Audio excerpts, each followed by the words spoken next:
தென்காசி மேற்கு தொடர்ச்சி மலைப்பகுதியான பண்பொழி, மேக்கரை உள்ளிட்ட பகுதிகளில் காட்டு யானைகள் விளைநிலங்களுக்குள் புகுந்து பயிர்களை சேதப்படுத்தி வருவதாக விவசாயிகள் வேதனை தெரிவித்துள்ளனர்.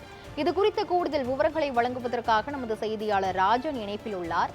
ராஜன், காட்டு யானைகளை வனப்பகுதிக்குள் விரட்டுவதற்காக வனத்துறை சார்பில் நடவடிக்கை எடுக்கப்பட்டிருக்கிறதா? மேலும் அந்த பகுதி மக்கள் பிரதானமாக வைக்கும் கோரிக்கைகள் என்னென்ன விவரங்களை சொல்லுங்க. அதாவது கிருஷ்ணகிரி தென்காசி மாவட்டம் என்பது முழுக்க விவசாய சார்ந்த மாவட்டமாகும்.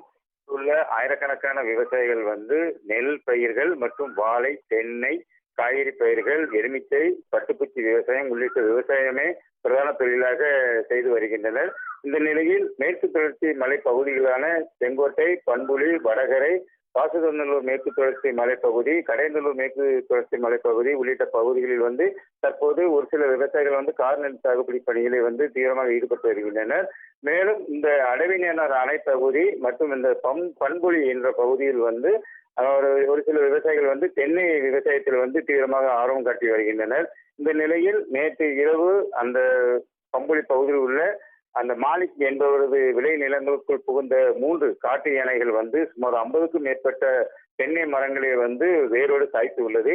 தற்போது அந்த தென்னை மரங்கள் கிட்டத்தட்ட 8 வருடத்துக்கு முன்பு அந்த தென்னை மரங்களை வைத்து பாதுகாத்து தற்போது அந்த தென்னை பறிக்கக்கூடிய சமயங்களில் இது போன்ற இந்த சம்பவங்கள் அதாவது இந்த வனவிலங்குகள் தொடர்ந்து அரங்கேறி வருகிறதாக விவசாயிகள் குற்றச்சாட்டு வைத்துள்ளனர். மேலும் இந்த தென்னை மரம் தற்போது 50க்கும் மேற்பட்ட தென்னை மரங்களை வேரோடு சாய்த்து உள்ளதால் அந்த விவசாயி பெருமளவு ஒரு நஷ்டத்தையும் சந்தித்துள்ளார். மேலும் மனவேதனையும் தெரிவித்துள்ளார். ஏற்கனவே வடகரை பகுதிகளில் தினந்தோறும் அந்த தென்னை மரங்கள் மற்றும் வாழை உள்ளிட்ட பயிர்களை அந்த காட்டு யானைகள் தொடர்ந்து அங்க சேதப்படுத்தி வருகிறது. மேலும் அந்த பகுதியில் அந்த காவலாளி இரவு காவலாளி அந்த பகுதியில் இருக்க முடியாத ஒரு சூழல் என்பது ஏற்பட்டு வருகிறது. தற்போது இந்த பகுதியிலும் இருக்கக்கூடிய ஒரு காவலாளி 3 யானைகள் வந்ததாக அவர் தெரிவித்துள்ளார். மேலும் 2 யானைகள் இந்த பகுதி இந்த 50க்கும் மேற்பட்ட தென்னை மரங்களை ஒரு பெரிய யானையும் ஒரு குட்டி யானையும் இந்த மரங்களை சாய்த்ததாக தெரிவித்துள்ளார். இது போலதான் அந்த காவலாளிகளும் அங்கு இருப்பதற்கு உயிருக்கு பயந்து அங்கு இருக்க முடியாத ஒரு சூழல் என்பது ஏற்பட்டுள்ளது. தற்போது வனத்துறையிடம் பல முறை அந்த பகுதியில் உள்ள விவசாயிகள் அதாவது நாங்கள் பகல் நேரங்களிலும் விளைநிலங்களுக்கு செல்வதற்கு நாங்கள் அச்சப்படுகின்றோம். அதனால் இந்த மாதிரி காட்டு யானை, காட்டு பண்டிகை முழுமையாக அடர்ந்த வனப்பகுதி விரட்டி அந்த மின் வேலிகள் மற்றும் அகழிகளை அமைத்து வைத்தால் மட்டுமே அந்த யானைகள் இங்க வராம இருக்கக்கூடும் என தொடர்ந்து வலியுறுத்தி வருகின்றனர். ஆனால் அந்த வனத்துறையினர் ஒரு சில வனத்துறையினர் மெத்தன போக்கால் இந்த மாதிரியான ஒரு வன விலங்குகள் தொடர்ந்து விளைநிலங்களுக்கு புகுந்து இந்த மாதிரியான சேதம் என்பது தொடர்ந்து ஏற்படுத்தி வருகிறது. இவர்கள் நஷ்டம் அடைந்தாலும் பரவாயில்லை, ஆனால் 10 வருடம், 15 வருடம், 25 வருடம் வரை வளர்த்து வந்த அந்த தென்னை மரங்களை வேரோடு சாய்த்து உள்ளதால் இவர்கள் வேதனை அடைந்துள்ளனர்.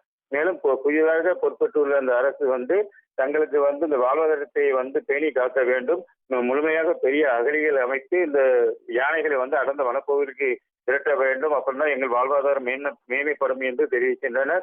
ஏற்கனவே அடையனார் பகுதியில் விவசாயத்துக்காக தண்ணீர் திறக்காத ஒரு சூழல் என்பது நீடித்து வருகிறது. இதனால் இவர்கள் அங்கங்கே நீர்மூழ்கி மூலம் இவர்கள் அந்த பகுதிகளுக்கு பயிர் செய்து தங்கள் வாழ்வாதாரத்தை பெருக்கி வருகின்றனர். இந்த நிலையில் தற்போது இந்த 3 காட்டு யானைகள் புகுந்து 50க்கும் மேற்பட்ட தென்னை மரங்கள் வேரோடு சாய்த்து உள்ளதால் இந்த பகுதியில் ஒரு விவசாயிகள் மத்தியில் ஒரு அச்சத்தை ஏற்படுத்தி உள்ளது.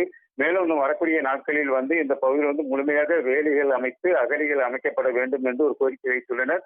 இந்த தென்னை மரங்களுக்கு உரிய நஷ்டேடும் வழங்க வேண்டும் என்று விவசாயிகள் கோரிக்கை வைத்துள்ளனர். வரக்கூடிய நேரங்களில் வனவிலங்குகளை கண்காணிக்க அந்த வனத்துறையினர் தீவிரமாக வனப்பகுதியில் ஈடுபட்டால் மட்டுமே வனவிலங்கு நடமாட்டத்தை கண்டிருந்து அதை அடர்ந்த வனப்பகுதியில் விரட்ட முடியும் என விவசாயிகள் மத்தியில் ஒரு கோரிக்கை எழுந்துள்ளது.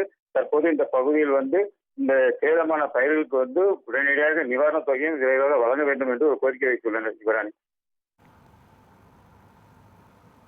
விரிவான விவரங்களை வழங்கியதற்கு நன்றி ராஜன்.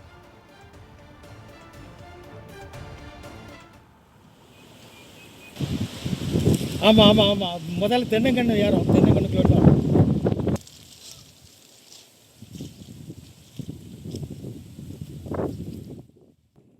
இங்கே கிட்டத்தட்ட ஒரு 5 ஏக்கரில் ஏக்கரில் நாங்கள் மாவு தென்னை இதெல்லாம் விவசாயம் பண்ணிக்கிட்டு இருக்கோம். நேற்று பார்த்தீங்கன்னா ஒரே நாளில் கிட்டத்தட்ட 30 மரங்களை சாய்ச்சிருச்சு. ஒரு 5-6 தென்னங்குருத்துகளை வந்து சாப்பிட்ருச்சு யானை. இங்கே பாருங்கள், கிட்டத்தட்ட 10 வருஷமாக நாங்கள் இது வந்து தண்ணி இல்லாத காடு வேற, ரொம்ப கஷ்டப்பட்டு வளர்த்த தென்னைகள், பிள்ளைகளை மாதிரி வளர்த்த தென்னைகளை வந்து ஒரே நாளில் எப்படி சாய்ச்சி போட்டுச்சுன்னு பாருங்கள்.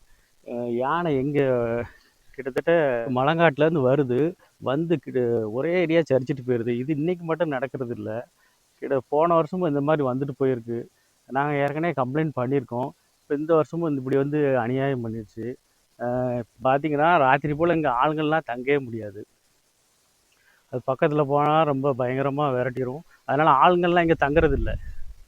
இப்படி அநியாயம் எடுத்து இது சட்டப்படி வந்து அரசாங்கம் வந்து நடவடிக்கை எடுக்கணும். தகுந்த பாதுகாப்பு தரணும். நாங்கள் பல்லாயிரக்கணக்கான ஏக்கர் தென்னை, வாழை, மற்ற மாமரம் எல்லாம் பயிரிட்டு வரோம்.